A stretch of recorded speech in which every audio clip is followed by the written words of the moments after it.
ते नागपूर रेल्वे स्थानकातनं बाळ चोरीला गेलंय। अज्ञात महिला बाळ घेऊन पसार झालीय। एकाच महिन्यातील दुसरी घटना ही समोर येतेय।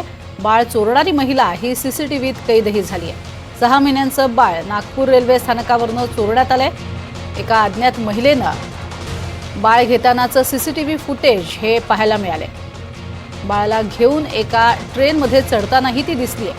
एका मजूर दाम्पत्यानं बाळ दिसण्याचं झाल्याची तक्रार रेल्वे पोलिसांकडे दिली आणि एका अपरिचित महिलेवरती संशय व्यक्त केला जातोय।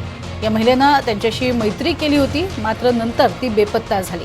रेल्वे पोलीस अधिक तपास करतायत। उपराजधानीमधील रेल्वे स्थानकातनं बाळ चोरीला गेल्याची एकाच महिन्यातली ही दुसरी घटना आहे।